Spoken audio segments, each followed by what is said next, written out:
What's up, guys? Welcome back to This Just In. Thank you for joining me today. In this video, I wanted to bring you an update on the IonQ stock. It has done very well since the merger completed.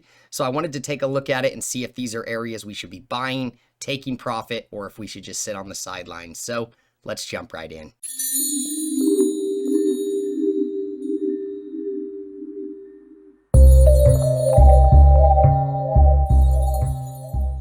All right, guys, before we get started today, subscribe to the channel for me. Remember to hit that little bell. That way you get a notification every time I post a new video. There's also going to be a link down in the top pinned comment to my Patreon account. Come over and join the family. We've got an awesome community over there. That'll get you access to the private Discord where we talk stocks. You'll be able to check out all my portfolios for all of like my high conviction fundamental analysis plays, as well as all of my swing trade setups as well, where I enter, take profit, my stop losses, just so you know exactly what I'm doing inside the market. I also send out updates as well as my watch list, stocks that I'm keeping an eye on. So if that's something you're interested in, definitely come take advantage of it. I think you'll get a lot of value out of it. Day one squad, I love you guys. Thank you for your support. Guys, so I did a stream last night and I had it scheduled on YouTube. I sent out like a scheduled premiere for 5:30 yesterday.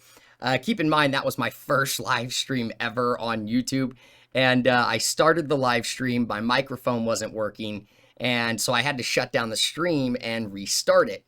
And it went pretty well. I mean, we streamed for about an hour and a half, hour, 45 minutes. And then when I finished the stream, I realized that when I ended the stream and restarted it, it unlisted it. So it wasn't even public. Nobody could even join. So I apologize for that if you were one that was trying to join and then it restarted and then it kicked you out and you didn't get the link. I sent the link out inside the Patreon, so only the members in there had it, where I thought it was public. So I apologize. We are going to be doing a stream again tomorrow at 5:30. I will send out another premiere today, so you can jump on that. Guys, let's get started. Today I want to talk about IonQ. This is, again, a stock that I made a video on when my channel was like brand new. It is the quantum computing company.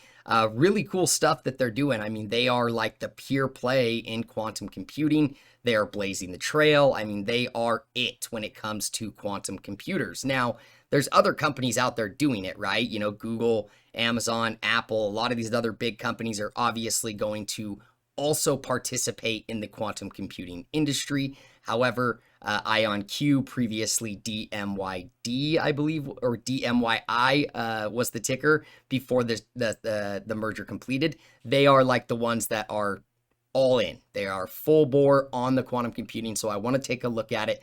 The stock is up tremendously from that $10 NAV price. Goldman Sachs just came out with a price target above where it is today. So I wanted to break it down with you, look at their recent earnings report and give you my thoughts on, are these the areas we should be buying or should we be sitting on the sidelines? What's going on with it? So first thing we're going to take a look at is the earnings report. If you want to see a video where I go much further in depth on the company and what they do, I will link that original video that I recorded right here so you can go check that out.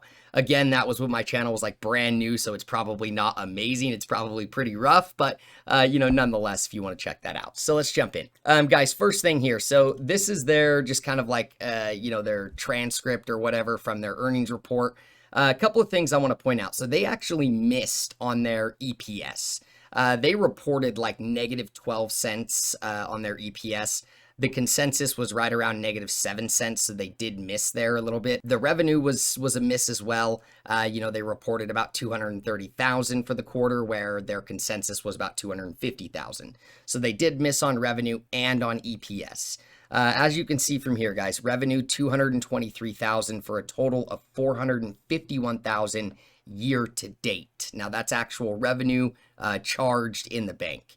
Year-to-date total contract value, their bookings was 15.1 million, year-to-date at the end of the third quarter. The cash and cash equivalents was 587 million as of September 30th, 2021. They have posted a net loss of 14.8 million with an adjusted EBITDA, which was also a loss of about 7.9 million. Now, as far as their guidance goes, they did raise their guidance and we will go over that. But I did want to kind of point out, they did kind of report some pretty big milestones, guys. I mean, they are delivering on their technology roadmap. They are able to, really commercialize the quantum computing, which is going to revolutionize a lot of industries. Now, I don't necessarily like investing in stocks strictly based off of like what they could potentially do, right? I don't like looking at a company and saying, oh, quantum computing is going to be massive. And so hence, or in return, this company or their stock is going to be massive. I like investing in companies that are in a good industry, but also have good fundamentals and good growth and all of those different things. So because quantum computing is so new, there's really not a lot of companies that you can look at or compare it to. Now, again, you can compare it to Google and Amazon and Apple and all those other ones, but it's not quite as similar because those are big, tech companies that have many other sources of revenue, income, and industry essentially. IonQ does not. They are a quantum computing company, first of their kind, pure play, blazing the trail. So I reserve a small percentage of my portfolio to take risks like this. There is certain stocks that I am willing to take some risk on, to get into a company like this because I'm okay with the what if, right? Obviously, that's not a solid investment strategy if that is your entire portfolio. However, again, I'm a young dude. I'm totally cool with taking on a little bit of risk. So I do reserve about 5% of my total, one of my portfolios, my active trading portfolio, for stocks like this. Now, in the grand scheme of all my portfolios, it's probably more like a 0.5%, but in that specific portfolio, I, reserve about 5%. So with that being said, guys, I want to point out another thing. Their industry benchmark was literally confirmed to be much more superior over all of their other competitors. So that's pretty big. They also announced a new chip in Q3 that will scale the qubits, which is essentially the processing power, from dozens per chip to hundreds per chip. So they're making a lot of moves. They're growing their technology. They're releasing chips. They're proving superiority in the industry. As far as benchmarking goes. They're doing well on their technology and on their growth roadmap. The last thing I want to mention before we move on, IonQ is literally the only quantum computing company that their hardware is available across all of the cloud providers within the US, which is obviously super important when you start looking at like commercialization, when you start thinking about these big companies taking on quantum computing and implementing it. If I was the CEO of those companies, I would prefer to use one hardware that works with all of the cloud providers rather than another one that only works with one. With that being said, guys, let's jump down and look at their guidance. These are all kind of like the highlights. You can go check them out if you want to, a lot of different things in there. But let's take a look at the guidance. They expect bookings of about 600,000 to 800,000 for the fourth quarter of 2021. Which is going to end the year around 15.7 to 15.9 million. So their previous guidance for their total contract value was 15.1 million. So they upped it to 15.7 to 15.9. So if you put it right in the middle, 15.8 million is what they increased their total contract value bookings, for their guidance for the total year to date. Their expected revenue is about 1 million to 1.2 million for the fourth quarter of 2021, which will then make them end the year between 1.5 and 1.7 million. So guys, they're literally going to do a majority of their revenue in Q4. They're currently sitting at like 461 million in revenue. To go from 461 to 1.5 to 1.7, that's pretty big, guys. So, this fourth quarter could, be the quarter for them that gives them that extra juice to continue and maintain this, this recent rally. If they miss that, though, they will probably go back to see that NAV price of $10 just because that rally was so steep and so explosive. Last thing, guys, I kind of just want to point this out before we jump over to the next thing.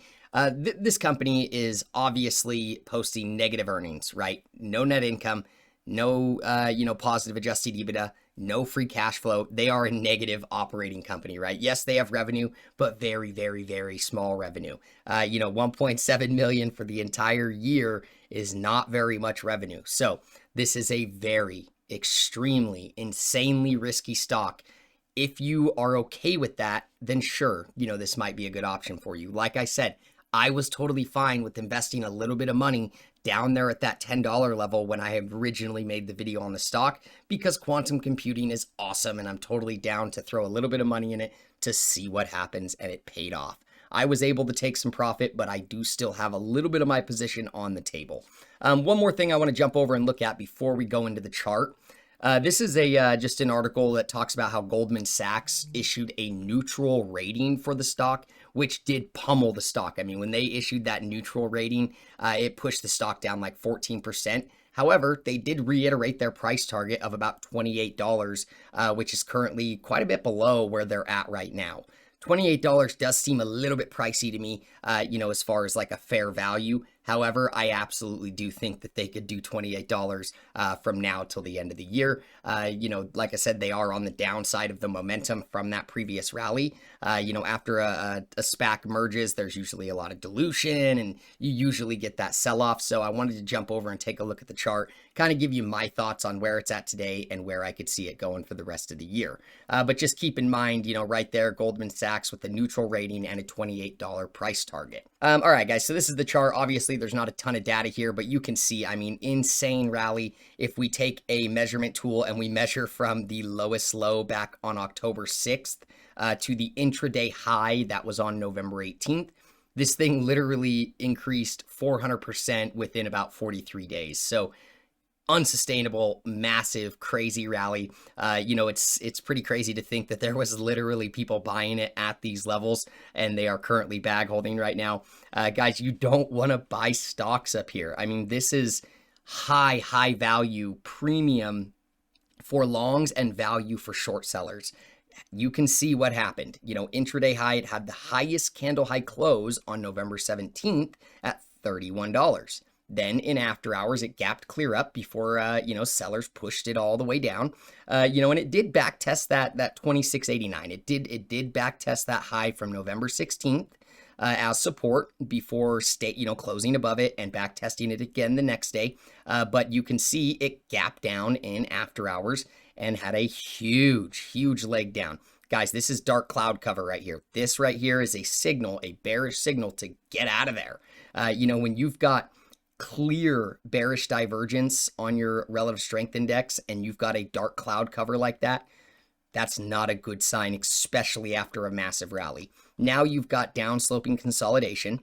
You did hold as support at that like 2189 to 2314 level, which was somewhat of a support area here, where you had the up thrust, the gap up, couldn't get through it, rejected, pulled back before blowing through it, back testing it, and then running to the high. You did test that. You did hold that as support for a couple of days before blowing right past it yesterday, and then now you are forming or painting, a indecision candle, right? So you very well could paint a bullish engulfing candle tomorrow, which would create like that morning star or evening star. I can't remember which one it is, but pretty much a big down, red candle, a doji candle, and then a bullish engulfing candle the next day, which is, they call that an evening or a morning. I can't remember which one, but that would also break out of your falling wedge, downsloping consolidation. You could back test the support, so you're essentially pivoting and running to much higher prices. Or you could not do that, and you could continue to break down, seeing how you are making higher or lower lows and lower highs than all your previous candles. And you could see $14.44, within the next couple of days. Now, this level right here, the 1927, where it seems to be holding support today, was your initial all-time candle high close on November 5th. So this could be a decent level where the stock could hold. But again, until you have that follow-through price action, you have that confirmation, you have no idea. So this is not an area to take a long or a short position, guys. Again, you did break critical support. And so this could be, you are currently back testing that 2189 level as resistance right now. So a level that was resistance in the past and was also support in the past is now confirmed as resistance again. The candle's not confirmed today. We do have a couple more hours, so depending on what happens today, but I would keep that in mind. Your bearish divergence played out beautifully. You are building negative momentum on the daily on the MACD. I think that you've got, some more downside. 1444 would be the level that I would not want to see it break, because as you can see, that was the all-time high. That was the wick high, intraday high from back in February 24th of 2021. It was also the candle high close back in February as well. So that is your level, $14.44 to $15.39. You got to see it hold above that. One thing I do want to point out though is, as you can see right here, you have hidden bullish divergence in development right now on the daily. So if this thing starts to, build negative momentum for the next couple of days while the asset just trades sideways, and then you start losing negative momentum, and you can see here a much lower low on the oscillator, but a much higher low on the price. That is clear class A hidden bullish divergence. So that could imply a continuation to the upside. So if it kind of just trades right here for the next couple of days, lets more negative momentum build, but then starts waning after a couple of days and then breaks the structure and back tests it, you absolutely could see this bullish or hidden bullish divergence play out, and it could continue to much higher prices. In my opinion, what you're looking at right now, as long as you could sell all the way off, as long as you make a higher low than the previous discernible swing low, which would be right down here, you're in good shape. Ultra bullish trend in the short term, essentially. It's not a long-term trend, but, uptrend, bearish signals in bullish conditions underperform. So, just something to keep in mind. Again, guys, not an area to buy. Wait a couple of days, let the trade come to you, see what happens with the downsloping consolidation, and go from there. If you drop down to the 4-hour, again, guys, you can see it. Broke support, back tested it as resistance. You can see clear resistance here, multiple times before breaking it and back testing it. So you've got to figure out what's going to happen in this area, before taking any action. Again, clear as day, hidden bullish divergence, even on the 4-hour. So, we'll see what happens. But that's it for today, guys. Thank you so much for watching. This video is for entertainment purposes only. I am not a licensed stockbroker. Always do your own research and due diligence. Don't just take my word for it. Come over and join us at the Patreon if you want to be a part of an amazing family. Go follow me on Instagram and Twitter, and I'll see you guys in the next one. Peace.